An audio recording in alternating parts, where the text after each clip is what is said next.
ख्वाब इंसानी जिंदगी का वो हिस्सा है जो हजरत आदम अलैहिस्सलाम के इस दुनिया में आने के बाद से ही हमारे साथ मुंसलिक रहा। ख्वाब की हकीकत क्या है, ये क्यों आते हैं, यह हम इंसानों के लिए सदियों से एक पुरस्कार सवाल बना रहा है।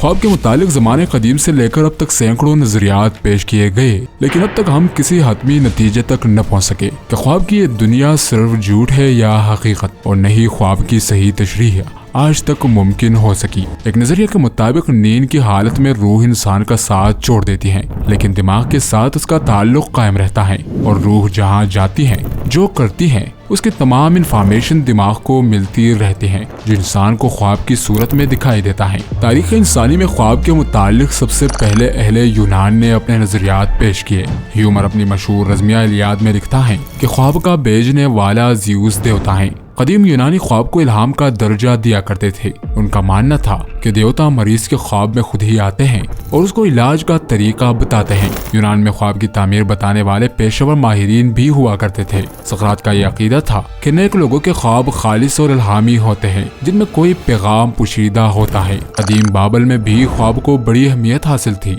बाबली लोगों ने ख्वाब की ताबीर के लिए बाकायदा किताबें लिखी थी। कहते हैं कि इनमें एक शख्स बाबिल के मंदिर में रोज सोया करता था और मुखय्यर से दुआ करता था। मुखय्यर उनके मुताबिक ख्वाब का देवता था, जो सोने के बाद ख्वाब में आकर उनसे हम कलाम होता था। अब अगर मिस्र की बात की जाए तो कदीम मिस्री लोग ख्वाब को एक अहम हैसियत देते थे। मिस्र का फिरौन वक्त ख्वाब के जरिए देवताओं से मदद तलब किया करता था। इसके अलावा जादू के जरिए भी ख्वाब देखने के तरीके मिस्रियों में मशहूर थे। कदीम मिस्रियों ने अपने मोहल्लात में ऐसे कमरे भी बनाए थे जिन्हें वो ड्रीम रूम कहा करते थे, जहां जाकर वो सोते और ख्वाब में अपने देवताओं से मशवरा लिया करते थे। वही हिंदू मजहब की किताब उपनिषद के मुताबिक नींद में रूह जिस्म को छोड़ देती है और अपनी मर्जी के मुताबिक जहां चाहे वहां जाती है। इसी तरह ऋग्वेद और अथर्ववेद में भी ख्वाब देखने के मुख्तलिफ ताबीर और माने बयान हुए हैं। अगर यहूदी मजहब की बात करें तो इन किताबों में भी बेशुमार ख्वाब के तज़किरे मिलते हैं, जिनमें हजरत याकूब और हजरत यूसुफ अलैहिस्सलाम का ख्वाब और दानियाल नबी का ख्वाब शामिल है।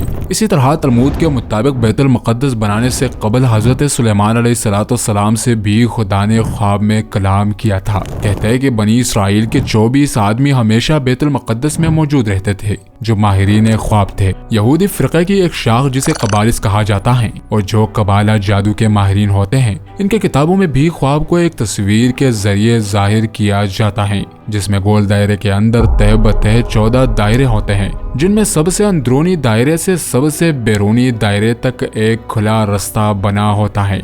यानी इन लोगों के मुताबिक ये इंसान और खुदा के दरमियान एक बराह रास्त रास्ता है जो ख्वाब के जरिए खुलता है।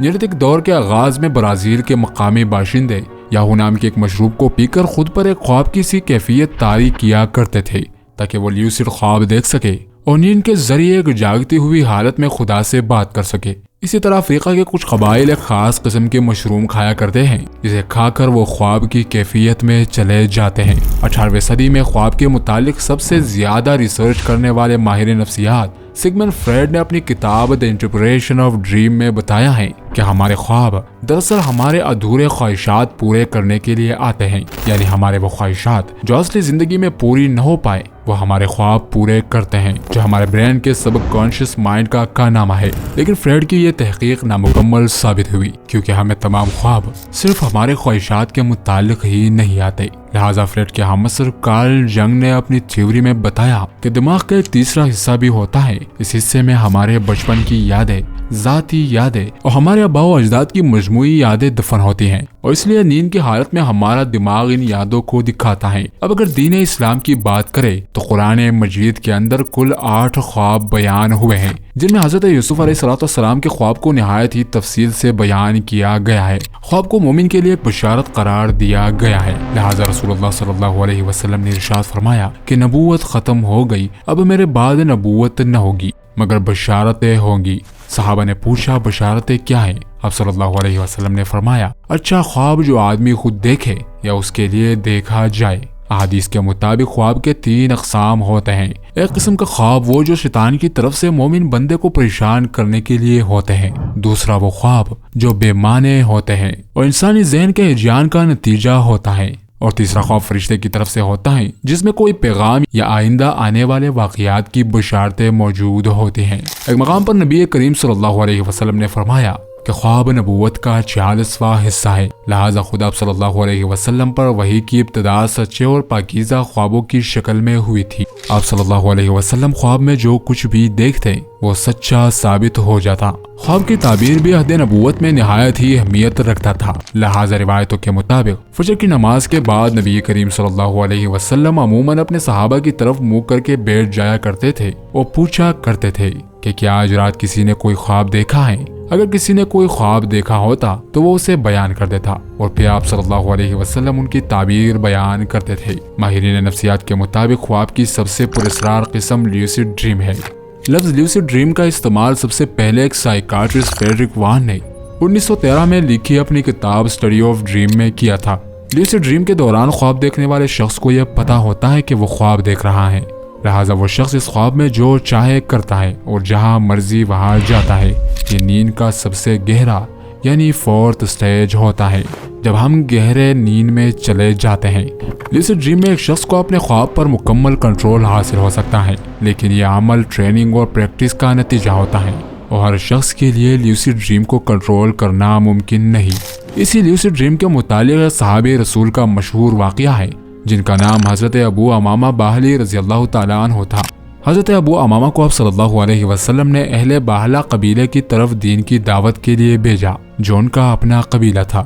جب حضرت ابو امامہ باہلہ پہنچے تو لمبے سفر کی وجہ سے آپ کو شاید بھوک لگی تھی۔ اتفاقاً باہلہ کے لوگ اس وقت کھانا کھا رہے تھے۔ جب انہوں نے ابو امامہ کو دیکھا پھر انہوں نے ان سے کہا کہ ہمیں پتہ چلا ہے کہ تم محمد کے دین کی طرف مائل ہو کر بے دین ہو رہے ہو۔ اس پر حضرت ابو امامہ نے انہیں دین کی باتیں بتائیں اور اسلام کی دعوت دی۔ اس پر وہ لوگ بیزار ہو گئے۔ انہوں نے ابو امامہ کو وہاں سے چلے جانے کو کہا۔ آپ نے ان کے اس رویے پر افسوس کا اظہار کیا اور ان سے تھوڑا پانی مانگا کیونکہ انہیں شدید پیاس لگی تھی۔ انہوں نے دینے سے انکار کیا اور کہا کہ جاؤ تم پیاسے ہی مر جاؤ۔ حضرت ابو امامہ وہاں سے دور چلے گئے۔ بھوک اور پیاس سے ان کا برا حال ہو رہا تھا، لہٰذا وہ ایک مقام پر بیٹھ گئے اور زمین پر ہی ٹیک لگا کر سو گئے۔ اس نیند کے اندر انہوں نے ایک خواب دیکھا جس میں انہیں دودھ جیسی کوئی چیز پینے کو دی گئی۔ حضرت ابو امامہ کہتے ہیں کہ انہوں نے اس سے زیادہ لذیذ چیز کبھی نہیں پی۔ ادھر جب باہلہ کے لوگوں کا غصہ ٹھنڈا ہوا اور انہیں ابو امامہ پر رحم آیا تو انہوں نے ایک آدمی کے ہاتھوں کھانے پینے کا سامان ابو امامہ کے لیے بھیجا، لیکن جب آپ نیند سے بیدار ہوئے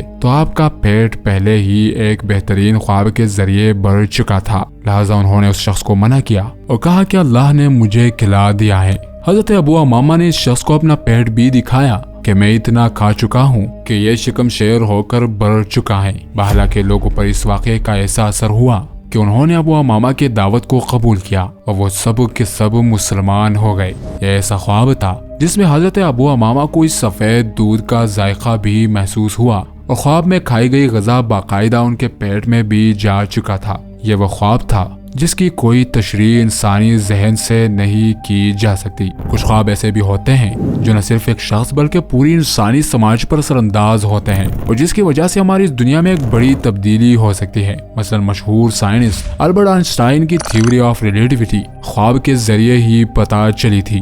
نکولا ٹیسلا نے اپنی کئی دریافت کے بارے میں یہ لکھا ہے کہ انہیں یہ خواب میں بتایا گیا تھا۔ مشہور میتھمیٹیشین رامن انجل کے مطابق اس نے کئی فارمولے خواب میں دیکھے اور دنیا کے سامنے پیش کیے۔ اسی طرح 1913 میں نیل بوہر کو خواب کے ذریعے ایٹم کا اسٹرکچر پتا چلا۔ ایسے سائنسدانوں، محققین اور مصنفوں کی ہزار کہانیاں ہیں جنہوں نے خواب میں ایسا کچھ دیکھا جس سے انسانیت کی تاریخ ہی بدل گئی۔ نبی کریم صلی اللہ علیہ وسلم کے ایک صحابی حضرت عمارہ بن خزیمہ کے والد نے ایک دفعہ ایک خواب دیکھا کہ وہ نبی کے پیشانی کے ساتھ اپنی پیشانی ٹکائے ہوئے ہیں۔ جب عمارہ رضی اللہ تعالیٰ عنہ نے یہ خواب آپ صلی اللہ علیہ وسلم کو بتایا تو آپ صلی اللہ علیہ وسلم نے فرمایا روح سے ملاقات کرتی ہے اور مومنوں کی روحیں دن اور ایک رات کا فاصلہ طے کر کے ایک دوسرے سے مل لیتی ہیں جبکہ انہوں نے ایک دوسرے کو دیکھا بھی ہو۔ خوابوں کی دنیا کوئی افسانوی دنیا نہیں بلکہ حقیقی دنیا ہے، ایسی دنیا جسے آج بھی مکمل طور پر ہم سمجھ نہ پائے،